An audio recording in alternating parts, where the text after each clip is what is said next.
Hello മോമീസ് and daddy's, എല്ലാവർക്കും പുതിയൊരു എപ്പിസോഡിലേക്ക് സ്വാഗതം. ഇന്ന് നമ്മളിവിടെ കാണാൻ പോകുന്നത് അമൃതംപൊടി സീരീസിൻ്റെ അടുത്തൊരു എപ്പിസോഡാണ്. അപ്പോൾ ഇതിൽ ഓൾറെഡി എപ്പിസോഡ്സ് ഞാൻ ചെയ്തിട്ടുണ്ട്. നിങ്ങൾ ഇതുവരെ കണ്ടിട്ടില്ല എന്നുണ്ടെങ്കിൽ ലിങ്ക് ഞാനിവിടെ കൊടുത്തിട്ടുണ്ട്, തീർച്ചയായിട്ടും കാണാം. അപ്പോൾ എന്നാൽ ഇന്ന് നമ്മൾ അമൃതംപൊടി കൊണ്ട് എന്താണ് ഉണ്ടാക്കാൻ പോകുന്നതെന്ന് നമുക്ക് നോക്കാം.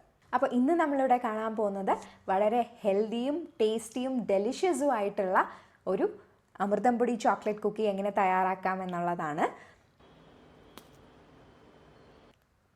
കേട്ടില്ലേ, വളരെ ക്രിസ്പിയും ഡെലിഷ്യസുമാണ്. അപ്പോൾ ഇതെങ്ങനെയാണ് തയ്യാറാക്കുന്നതെന്ന് നമുക്കിന്ന് കാണാം. ഞാനിവിടെ ഓവൻ ഉപയോഗിച്ചും ഓവൻ ഇല്ലാതെയും എങ്ങനെയാണ് തയ്യാറാക്കുന്നതെന്ന് കാണിച്ചിട്ടുണ്ട്. അപ്പോൾ ഓവൻ ഇല്ലാത്തവർക്കും ഇത് തീർച്ചയായിട്ടും ട്രൈ ചെയ്യാവുന്നതാണ്. അപ്പോൾ നമുക്ക് റെസിപ്പി കാണാം.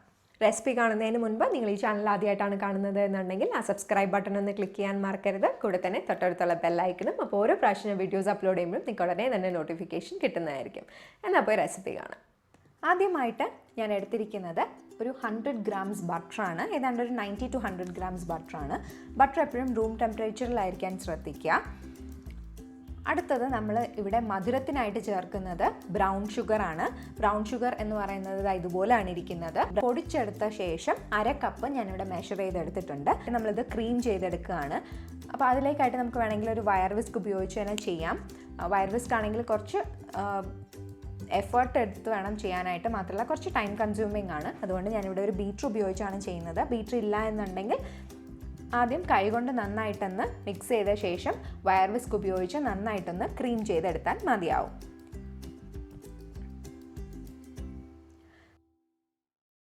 ഈ ഒരു കൺസിസ്റ്റൻസി വരെ നമ്മൾ ക്രീം ചെയ്ത് എടുക്കണം. അതിനുശേഷം നമുക്ക് നമ്മുടെ ഡ്രൈ ഇൻഗ്രീഡിയൻസ് ഒക്കെ ഒന്ന് സീവ് ചെയ്ത് എടുക്കാം. അപ്പോൾ ആദ്യമായിട്ട് ചേർക്കുന്നത് നമ്മുടെ മെയിൻ ഇൻഗ്രീഡിയൻ്റായ അമൃതം പൊടിയാണ്. ഇതൊരു 3/4 കപ്പ് അമൃതം പൊടിയാണ് എടുത്തിട്ടുള്ളത്. ഇനി ചേർത്ത് കൊടുക്കുന്നത് 1/4 കപ്പ് ഗോതമ്പാണ്, ഹോൾ വീറ്റ് ആട്ടയാണ് എടുത്തിട്ടുള്ളത്. പിന്നെ ചേർക്കുന്നത് 2 tablespoon cocoa powder, 1/2 teaspoon baking soda, ഒരു നുള്ള ഉപ്പ്. ഇത്രയും ചേർത്ത് നമുക്ക് നന്നായിട്ടൊന്ന് അരിച്ചെടുക്കാം.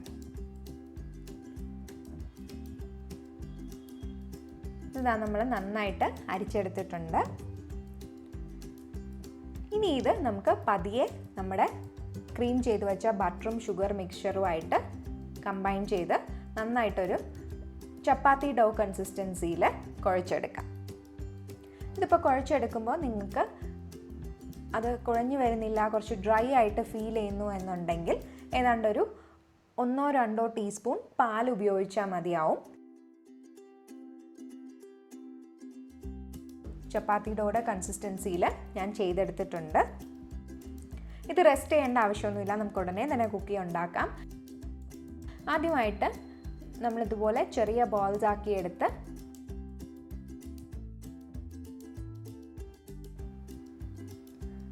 അത് നമ്മുടെ കൈകൾ ഉപയോഗിച്ച് തന്നെ നമുക്ക് നന്നായിട്ടൊന്ന് പരത്തിയെടുക്കാം.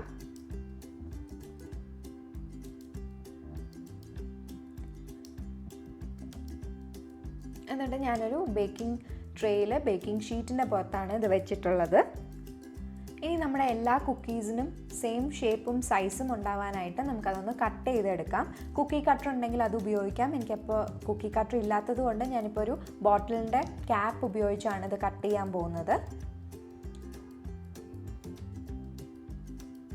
കട്ട് ചെയ്ത ശേഷം എക്സസ് വരുന്ന ആ ഭാഗം നമുക്ക് വീണ്ടും ആ ഡോവിൻ്റെ കൂടെ ചേർത്ത് അടുത്ത കുക്കി ഉണ്ടാക്കുമ്പോൾ ഇതും കൂടി ഉപയോഗിക്കാവുന്നതേ ഉള്ളൂ.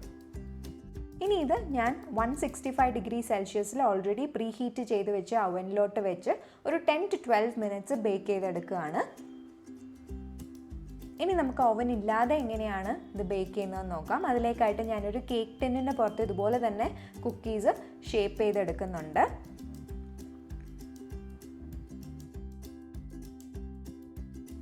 ഇതിപ്പോൾ എല്ലാം ഷേപ്പ് ചെയ്തെടുത്തിട്ടുണ്ട്.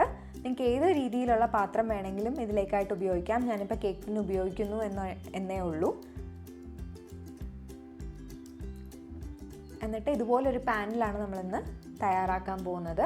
പാകത്ത് ഞാനൊരു സ്റ്റാൻഡും കൂടി വെച്ച് ഏതാണ്ടൊരു 3 to 5 മിനിറ്റ്സ് പ്രീ ഹീറ്റ് ചെയ്ത പാത്രമാണിത്.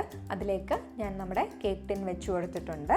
ഇനി ഇത് ഏതാണ്ട് ഒരു 30 to 35 മിനിറ്റ്സ് നമുക്ക് ബേക്ക് ചെയ്തെടുക്കാം. അപ്പോഴേക്കും നമ്മൾ ഓവനിൽ വെച്ചത് റെഡിയായി വന്നിട്ടുണ്ട്. നമ്മൾ ഇത് ഓവനിൽ നിന്നും പുറത്തെടുക്കുന്ന സമയത്ത് ഇത് സോഫ്റ്റ് തന്നെയായിരിക്കും. ആ ക്രിസ്പി ടെക്സ്ചർ അതൊന്ന് തണുത്ത ശേഷം മാത്രമേ വരുള്ളൂ. അതുകൊണ്ട് അതേ ബേക്കിംഗ് ട്രേയിൽ വെച്ച് തന്നെ ഒരു 5 തൊട്ട് 10 മിനിറ്റ് വരെ നമുക്കിത് തണുക്കാനായിട്ട് വെക്കാം. ഇതായിപ്പോൾ നന്നായി തണുത്ത് വന്നിട്ടുണ്ട്. ഒരു പ്ലേറ്റിലേക്ക് മാറ്റാം. ഇനി ഞാൻ പറഞ്ഞില്ലേ ഇത് വളരെ ക്രിസ്പി ആണെന്ന്. അപ്പോൾ നമുക്കതിൻ്റെ ശബ്ദം ഒന്ന് കേട്ട് നോക്കാം. ശബ്ദം കേട്ടു എന്ന് വിശ്വസിക്കുന്നു. വളരെ ക്രിസ്പിയാണ്, വളരെ ടേസ്റ്റിയുമാണ്. എന്നാൽ ഇപ്പോൾ ഏതാണ്ട് ഒരു 30 to 35 മിനിറ്റ്സ് ആയ ശേഷം നമുക്ക് നമ്മുടെ പാനിൽ വെച്ച കുക്കീസ് ഉണ്ടായെന്ന് നോക്കാം. ഇതും ഞാൻ നേരത്തെ പറഞ്ഞ പോലെ തന്നെ സോഫ്റ്റ് ആയിരിക്കും. അപ്പോൾ അത് നന്നായി തണുത്ത ശേഷം മാത്രം പ്ലേറ്റിലേക്ക് മാറ്റുക. ഓവനിലല്ല ഉണ്ടാക്കിയത് എന്നുണ്ടെങ്കിലും അതേ ടെക്സ്ചർ തന്നെയായിരിക്കും. അതുപോലെ തന്നെ ടേസ്റ്റിലും ഒരു വ്യത്യാസവും വരില്ല. ആ ശബ്ദം നമുക്കൊന്ന് കേട്ട് നോക്കാം.